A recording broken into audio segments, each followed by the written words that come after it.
Welcome back to Abiding Trails.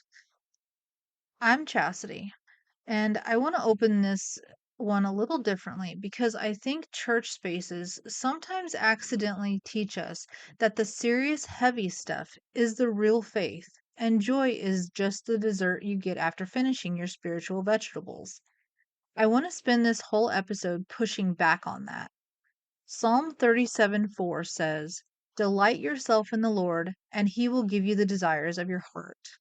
Most of the time, we preach this with the emphasis on the second half, the desires of your heart, like the whole verse is a blank check. I want to stay in the first four words: delight yourself in the Lord. Guess that's more than four words, but not endure him, not perform for him, delight.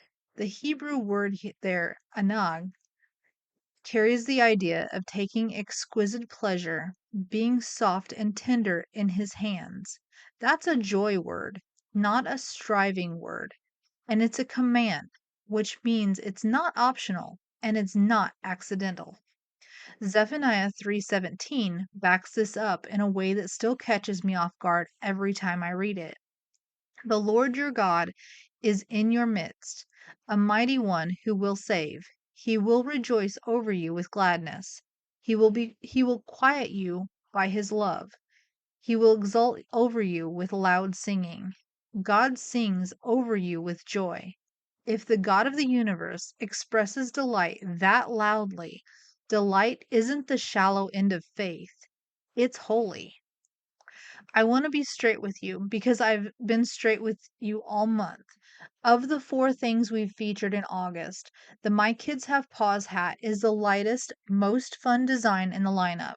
It doesn't carry the same heavy theological weight on its face as Abide, Faithful Guardian, or Faith Over Fear. And I'm not going to pretend it does, but what it carries is identity. And identity isn't a small thing.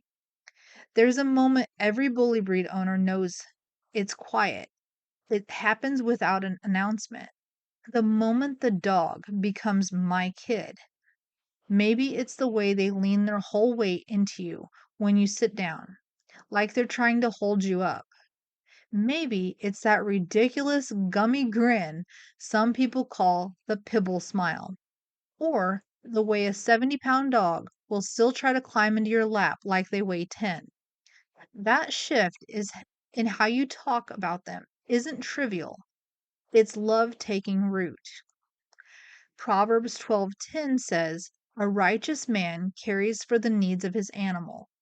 That's not a sentimental extra tucked in scripture.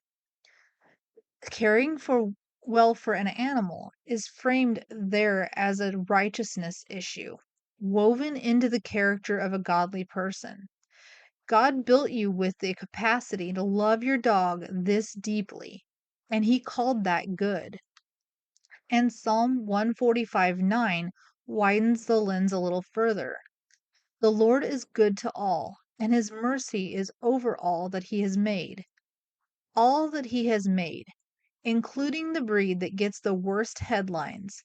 His mercy covers them too, and he puts this specific dog in your specific hands. That is not random. Here's the advocacy piece because Abiding Paws never separates the faith from the breed. When you love your bully breed out loud, posting the picture, telling the funny story, calling them your kid without flinching, wearing the hat in public, you're quietly contradicting a narrative that says these dogs don't deserve that kind of devotion. You won't change every mind. Some minds are already made up. But every person who watches you love your dog openly gets a data point that doesn't match the story they've been told. You don't have to argue. You just have to be unashamed.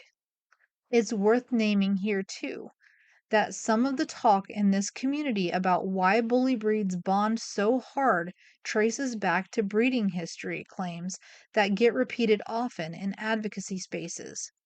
I'd treat those as commonly cited talking points worth a quick source check before repeating them as settled fact, rather than something I can hand you as a verified history today. So this week, when your dog does something ridiculous and you laugh out loud, receive that as a gift. Don't minimize it to make someone else comfortable. God designed the capacity for that bond and put this dog in your life on purpose. That's worth celebrating loudly. Okay, I need to say this clearly. The Abiding Walk Box launches September 1st, 1 week from tomorrow. And if you want in on the first launch, get on the waitlist right now, not later this afternoon. The link is in the show notes, so go do it before you close this. Before I let you go, let's look back at this whole month.